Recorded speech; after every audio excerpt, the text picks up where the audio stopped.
ఇక్కడ లక్ష్మీనరసింహస్వామి వారు సుమారుగా 1000 సంవత్సరాలకు పూర్వమే స్వయముగా వెలిసినారు. ఇక్కడ బ్లాస్టింగ్ చేసినట్టుంది చూడండి. ఇక్కడ నుంచి చెక్కుతుండగా ఇందులో నుంచి నెత్తురు చిమ్మిచ్చిందట. ఇప్పటికీ వారు అక్కడ కూర్చున్నట్టుగా మనకి ఎలా తెలుస్తుంది అంటే వారు కూర్చున్న ప్లేస్ లో నీళ్లు పోస్తే ఆవిరైపోతాయి. Hi my dear nice friends, welcome to Kashtajeevi vlogs. ఇప్పుడు మనం హన్మకొండ కాపువాడలో ఉన్నటువంటి శ్రీ హన్మద్గిరి లక్ష్మీ నరసింహస్వామి దేవాలయం దగ్గర ఉన్నాం. ఇక్కడ చిన్నపాటి మెట్లు ఉంటాయి, ఆ మెట్లెక్కి స్వామివారిని దర్శించుకోవాల్సి ఉంటుంది. ఇక్కడ మహత్యం ఏంటంటే భక్తుల కోరికలు నెరవేరుతాయో లేదో చెప్పే లక్ష్మీ నరసింహస్వామి దేవాలయం ఇదే అనమాట. మీకు ఈ వృత్తాంతం వింటే, ఈ మహత్యం గురించి వింటే మీకు తప్పకుండా తెలిసిన వారికి చాలామందికి వల్లూరు శ్రీ లక్ష్మీ నరసింహస్వామి, అది కూడా వరంగల్, నాకు తెలిసి ఇప్పుడు జిల్లా మారింది అనుకుంటా, ఇదే ఉమ్మడి వరంగల్ జిల్లాలో ఉండేది. అక్కడ ఉన్నటువంటి వల్లూరులోని లక్ష్మీనరసింహస్వామి దేవాలయం గురించి మీకు స్ఫురణకి వస్తుందన్నమాట. అలాంటి మహత్యమే హన్మకొండలో ఉంది. చాలామందికి ఈ గుడి గురించి కొద్దిమందికే తెలిసి ఉంటుంది బహుశా.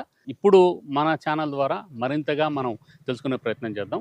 ఇక్కడ మనం గుట్టపైకి ఎక్కి కొండ మెట్ల దారి నుంచి వెళ్ళి ఇక్కడ లక్ష్మీనరసింహస్వామి దర్శించుకొని అక్కడ అయ్యగారు ఉంటే అయ్యగారి ద్వారా మనం తప్పకుండా ఈ గుడి విశేషాల గురించి తెలుసుకుందాం. రండి. Hi my dear nice friends, ఇప్పుడు మనం హన్మద్గిరి వరంగల్ కాపువాడలో ఉన్న హన్మద్గిరి టెంపుల్కి వెళ్తున్నాం. ఇవి కొండదారి మెట్లున్నాయి చక్కగా, అంటే కొండని మలిచి మెట్లగా చేయడం జరిగింది. ఇక్కడున్న ప్రాముఖ్యత ఏంటంటే మన కోరికలు నెరవేరుస్తారు అని చెప్తారు స్వామి. అది ఇక్కడ విశిష్టత.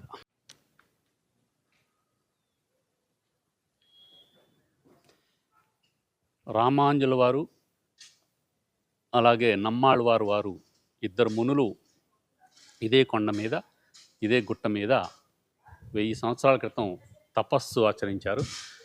వారి తపస్సు ఫలితంగా లక్ష్మీనరసింహస్వామి ఇక్కడ వ్యక్తమయ్యారని చెప్తారు. ఆ గర్భగుడి పక్కనే గరుడాళ్వారు వారు అలాగే హనుమంతుల వారు ఉన్న గుడి కూడా ఉంటుంది. అవి కూడా, ఆ విగ్రహాలు కూడా, వాటికి కూడా 1000 సంవత్సరాల చరిత్ర ఉందని చెప్తుంటారు. ఇదేనండి ప్రాంగణం మొత్తం అంతా, లక్ష్మీనరసింహస్వామి ప్రాంగణం ఇదంతా. ఇది శ్రీ భగవద్ రామాంజుల వారి విగ్రహం అండి. ఇక్కడ నెలకొల్పారు శ్రీ రామాంజుల వారు, నమ్మాళ్ళ వారు ఇక్కడ మహర్షులు. ఇప్పుడు మనం వరంగల్ జిల్లా కేంద్రమైన వరంగల్ కాపువాడలోని హన్మద్గిరి శ్రీ లక్ష్మీ నరసింహస్వామి టెంపుల్ వద్ద ఉన్నాం. ఇది చాలా మహిమాన్వితమైన, చాలా మహత్యాలున్న, భక్తులకి కొంగు బంగారంగా విరాజిల్లే లక్ష్మీ నరసింహస్వామి ఇక్కడ వేంచేశారు. వీరు ఇక్కడ అయ్యగారు పూజారి ఉన్నారు. వారి నుంచి, అయ్యగారు మీ పేరు, శుభనామం? కలకోట సంతోష్ కుమార్ ఆచార్య. కలకోట సంతోష్ కుమార్ ఆచార్యులు గారు ఉన్నారు.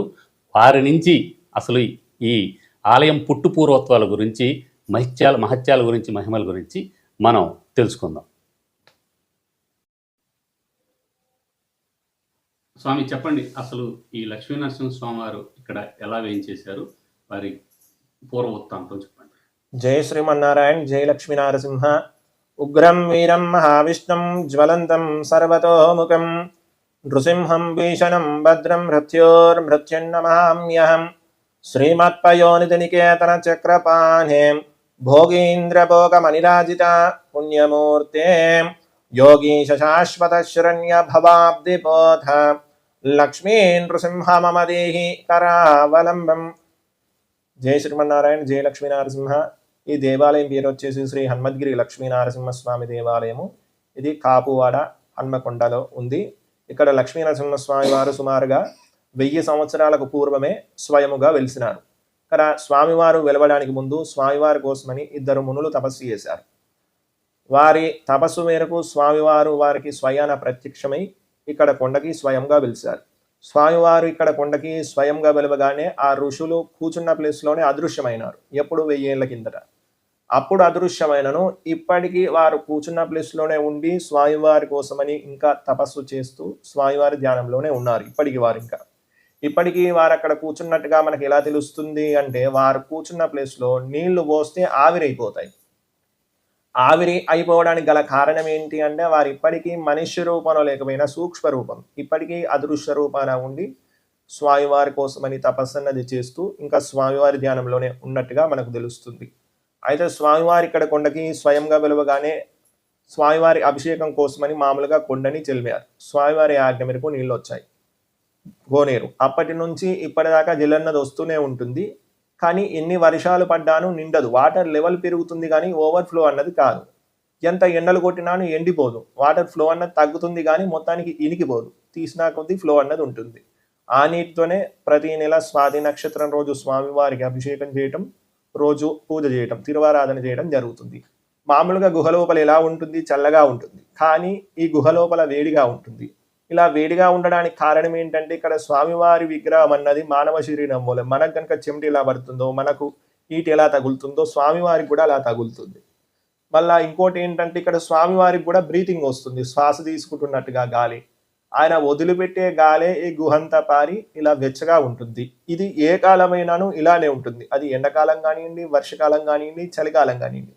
బయట ఆలయం బయట ఎంత చల్లగా ఉన్నా లోపల హీట్గానే ఉంటుంది. హీట్గా ఉండడానికి కారణం ఏంటి అంటే స్వామివారు వదిలిపెట్టే గాలి ఈ గుహంతా పారి ఇలా వెచ్చగా ఉంటుంది.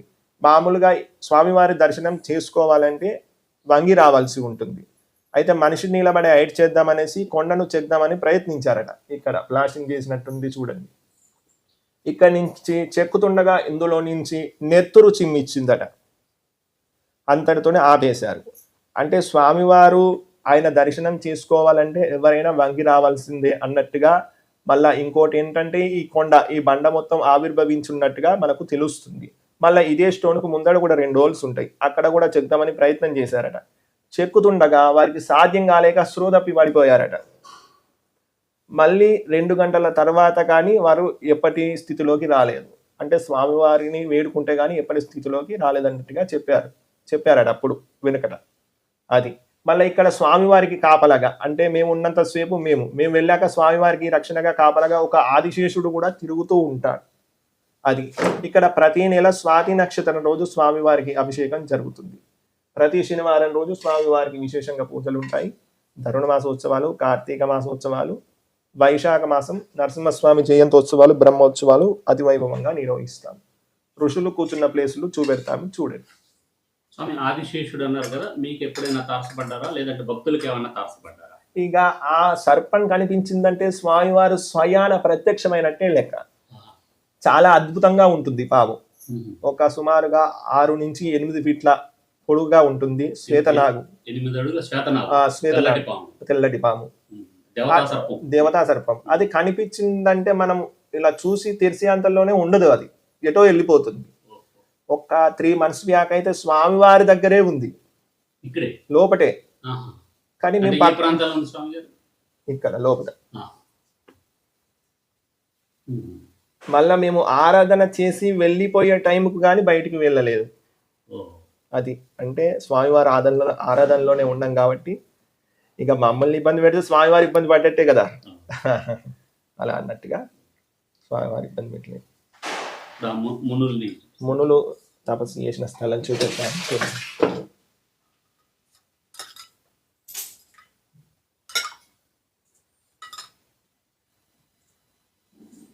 ఇది ఋషులు ఒక తపస్సు చేసిన స్థలం చూడండి.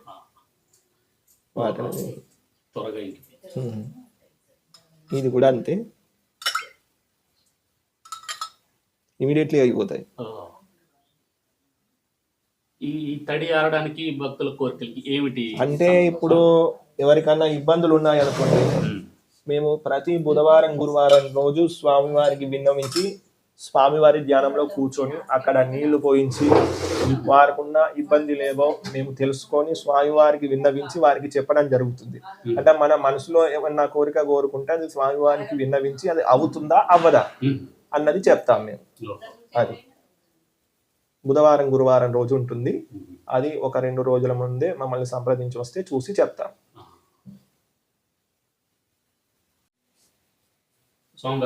స్వామివారి కోని ఇది ఎక్కడికి కనెక్షన్స్? ఇది టోటల్ స్టోన్ అండి, మొత్తం బండనే. బండ మీదనే వాటర్ వస్తాయి. కానీ ఎన్ని వర్షాలు పడ్డానో నిండదు, ఎంత ఎండలు కొట్టినా ఎండిపోదు.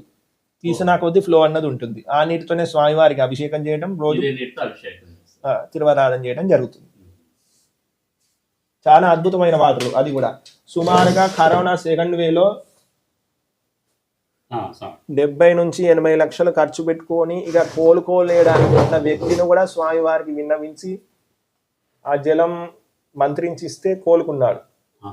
అంత అద్భుతమైన వాటర్ అండి. అంటే ఒక మహత్వపూర్ణమైన శక్తివంతమైన జలం. సాక్షాత్తు స్వామివారు సృష్టించుకుంది కదా. ఈ విగ్రహం గురించి చెప్పండి. మిగిలిన విగ్రహాలకి ఈ విగ్రహాలకి స్వామివారి ఉత్సవమూర్తులు ఇవి. బ్రహ్మోత్సవాలు, ఉత్సవమూర్తులు అంటారు వీటిని. ఉత్సవాలు చేసేటప్పుడు ఈ విగ్రహాలు స్వామివారి బయట ఆలయం ముందు పెట్టి వీటికి కళ్యాణం చేయడం జరుగుతుంది. స్వామివారు ఎక్కడ వ్యక్తమయ్యారు స్వామి? ఇక్కడ ఈ ప్రాంతాన్ని, ఆ ప్రాంతం. నెలసిన పెరుమలు వెనుక ఉంటారు. ప్రతి నెల స్వాతి నక్షత్రం రోజు స్వామివారికి అభిషేకం ఉంటుంది. అభిషేక టైంలోనే మాత్రమే స్వామివారి నిజరూప దర్శనం. అంటే ఆ నక్షత్రం రోజునే, స్వాతి నక్షత్రం రోజు మాత్రమే ఉంటుంది. అదైనా 9 నుంచి 11 మధ్యలోనే ఉంటుంది. అభిషేకం అయిపోయిన తర్వాత కవచం పెట్టామంటే మళ్ళీ తీయడం ఉండదు. స్వామి ఇక్కడ వల్లూరు శ్రీ లక్ష్మీ నరసింహ స్వామి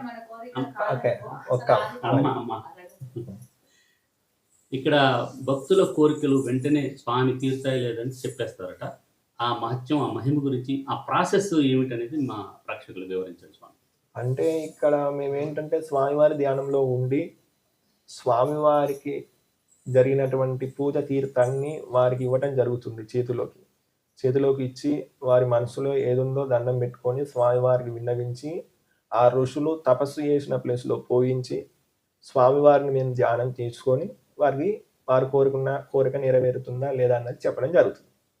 అంటే భక్తులు ఏ నియమ నిష్టలు పాటించి రావాలి అంటే ఇప్పుడు ఇది తెలుసుకోవాలంటే మాత్రం ఎంటీ స్టమక్, ఏం తినకుండా పరిగడుపునో రావాలి. అదైనా బుధవారం గురువారం మాత్రమే ఉంటుంది, మిగతా రోజులలో ఉండదు. ఒక 2 రోజుల ముందే మమ్మల్ని సంప్రదించి వస్తే చూసి చెప్పడం జరుగుతుంది. దీనికి సంబంధించిన మనకి ప్రేక్షకులకి కానీ భక్తులకు కానీ తెలియజెప్పాలంటే ఏమైనా కాంటాక్ట్ నెంబర్ ఇవ్వగలరా? ఇస్తామండి. మమ్మల్ని సంప్రదించవలసిన ఫోన్ నెంబరు 8919629602. ఓకే, ఈ నెంబర్కి ఫోన్ చేసి ముందుగానే ఆ టైమింగ్ అది తెలుసుకొని రావాలి. పలానా రోజు వస్తామంటే మీరే నిర్దేశిస్తారు? అవునండి, ఎందుకంటే మేము బయట ఏమైనా ప్రోగ్రామ్స్ ఉంటే వెళ్ళడం జరుగుతుంది. ఇప్పుడు దూర ప్రాంతాల నుంచి వచ్చిన వారికి ఇబ్బంది కలగకుండా ఉండడం కోసమని మేము ఫోన్ చేసి వస్తే మేము రమ్మంటే వస్తే చూసి చెప్పడం జరుగుతుంది. ఇది సుమారుగా హన్మకొండ కానీ వరంగల్ నుంచి బస్ స్టాండ్ రైల్వే స్టేషన్ దగ్గరే ఉంటున్నారు గురుగారు, ఎట్లా రావాలి?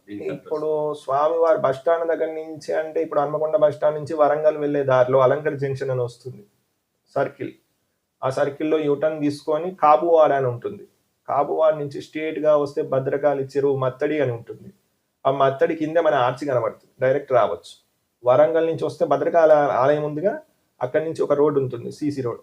స్ట్రేట్గా వస్తే మన కొండ కనబడుతుంది, ఇబ్బంది ఏం లేదు, రావచ్చు.